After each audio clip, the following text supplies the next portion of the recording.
और यहां इन नचनियों को, इन गवैयों को पैसे दे देकर बुलाया जाता है सतगुरु की महिमा के लिए। अरे नालायक संगत वालों, शतलोक आश्रम वालों, तुम्हारी जुबान पे कीड़े पड़ गए क्या?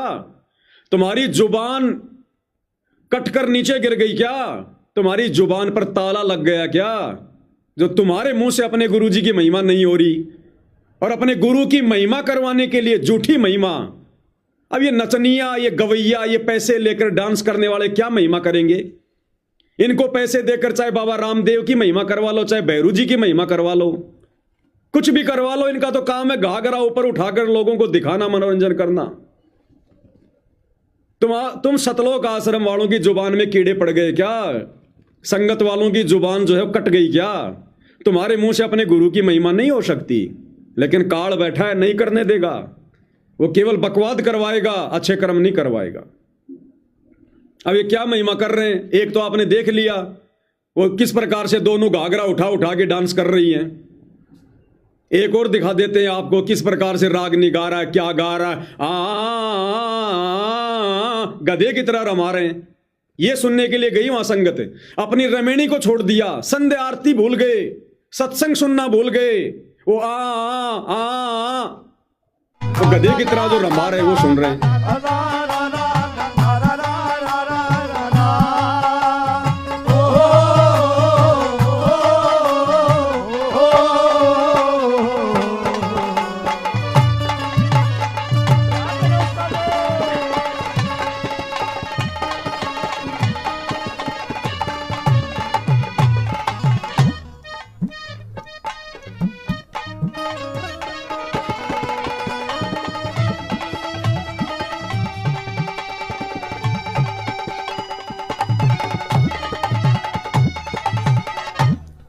मेरी बात सुने।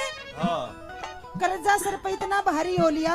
अच्छा, मैंने लगा नहीं कि मेरा रास्ता दिखता। कहना कैसा बताइए। चौगरते हुई तबाही लाग्या, चौगरते हुई तबाही लाग्या, होना से पिया मोटा और रामपाल महाराज दे गोरी तन मन धन का चोटा।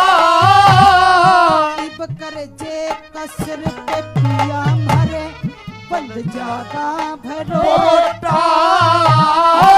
अरे सतगुरु के धोरे ना क्या है का टोटा।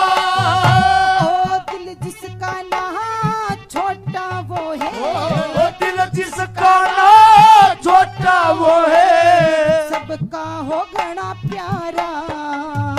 और जगत गुरु रामपाल लगावे बड़ भगवान सहारा। ओ कुकर पानी उतर लिया ये तो बड़ा बड़ा सारा गुरु रामपाल। तो भाई सात संगति वाले, शिक्षा लो इन सतलोक आश्रम वालों से गुरु महिमा कैसे होती है। तुम फालतू में लगे रहते हो, सुबह शाम गुरु जी के चरणों में बैठकर, उनके दरबार में बैठकर गुरु महिमा की पुस्तक लेकर गाते रहते हो। क्यों अपना गला खराब कर रहे हो? अरे नचनियों की व्यवस्था करो, गवैयों की व्यवस्था करो, तुम्हारा मनोरंजन भी होगा और गुरु जी भी प्रसन्न हो जाएंगे। ये है गुरु महिमा जो ये कर रहे हैं। अब देखो, एक भाई ने कमेंट्स किया इसी लाइव वीडियो पर, राजेंद्र पाल, ये पवन गुरु द्रोही, यही लीला कबीर साहिब जी ने लगभग 600 साल पहले उस वैश्या भगत लड़की को हाथी पर बैठाकर पूरे बाजार में घुमाया था। जो पहचान वह भगवान को पाया, जो नहीं पहचाना वे 84 लाख योनियों में चले गए। देखो भाई और बहनों, मैंने तो कुछ नहीं कहा, इस भाई ने इन लड़कियों को वेश्या साबित कर दिया। वेश्या कि जिस प्रकार कबीर जी ने 650 साल पहले वेश्या को हाथी पर बैठाया था, कह रहा आज भी वही लीला चल रही है, वेश्याओं को नचाया जा रहा है। इस बहन को वेश्या कह रहे हैं सतलोक आश्रम वाले कमेंट्स कम मार मार के। और बेटा राजेंद्र पाल, उस समय 64 के 64 लाख फैल थे, तू कहां बचेगा? तू कहां बचेगा? बचने वालों का तो तुम्हें अता पता भी नहीं है, वो तो सतगुरु ने पहले से बचा लिए। अब तो तुम सबकी दुर्गति है, आने वाले समय में दुर्गति। तो भाई और बहनों, मैंने तो वैसा कहा नहीं है। ये सतलोक आश्रम वाले कमेंट्स कर करके इन माता बहनों को, इन नचनियों को वेश्या की संज्ञा दे रहे हैं कि ये तो परीक्षा चल रही है, हम संगत वालों की परीक्षा चल रही है। अब भाई और बहनों, महिमा क्या होती है सतगुरु की, इन सतलोक आश्रम वालों को तो नहीं समझ में आएगी, इनके भाग्य में नहीं है। लेकिन ये नादान संगत जो वहां जा रही है, अपने कर्म फोड़ रही है, पाप कर्म इकट्ठे कर रही है, और समाज में जो एक बहुत ही गलत संदेशा संत रामपाल जी को लेकर दिया जा रहा है, इस प्रकार के इन कार्यक्रमों के माध्यम से,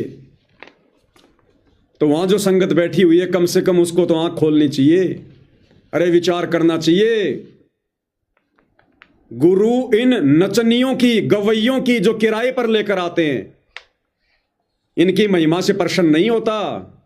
वो इस प्रकार की महिमा का भूखा नहीं है।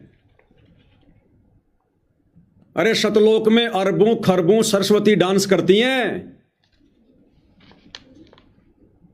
ये यहां की नचनियां गवैया उनके पैरों के मैल के बराबर भी नहीं है, जो तुम इनको नचा कर गवा कर सतगुरु को प्रसन्न करना चाह रहे हो।